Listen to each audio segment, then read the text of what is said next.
विवाहितेवर अत्याचार करणाऱ्या बारामतीतील भोंदूबाबाला 10 वर्षांची शिक्षा।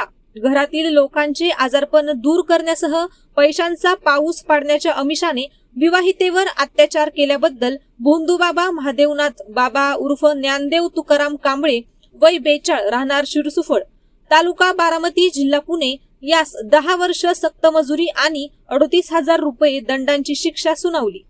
जिल्हा न्यायाधीश MS भदाने यांनी शिक्षा ठोठावली। महिलेच्या घरातील लोकांचे आजारपण दूर करणे, मेंढ्या मरू न देण्यासाठी होम हवन करावा लागेल, तुमच्यावर लोकांनी करणी केली आहे त्यासाठी विधी करावा लागेल असे सांगून आरोपीच्या म्हणण्याप्रमाणे जादूटोणा केला।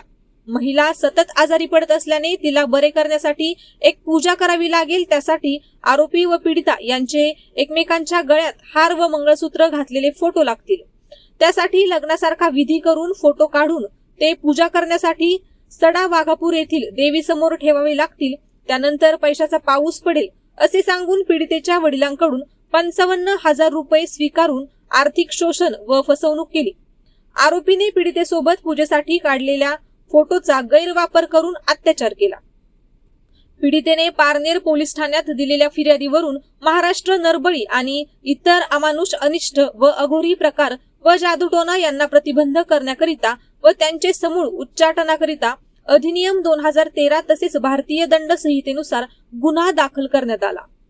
पोलीस उपनिरीक्षक HN उगले यांनी तपास करून न्यायालयात आरोपी विरुद्ध दोषारोपपत्र दाखल केले। या खटल्यामध्ये सरकार पक्षातर्फे 11 साक्षीदार तपासण्यात आले।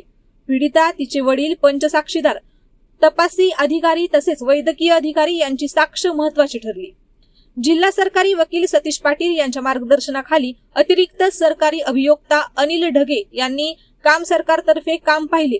पोलीस उपनिरीक्षक संजय चव्हाण व पोलीस अंमलदार RD आडसूळ यांनी पैरवी अधिकारी म्हणून सहकार्य केले। अशाच नवनवीन बातम्या पाहण्यासाठी बारामती वार्तापत्र चॅनलला लाईक करा, शेअर करा, सबस्क्राईब करा आणि बेल आयकॉन प्रेस करा।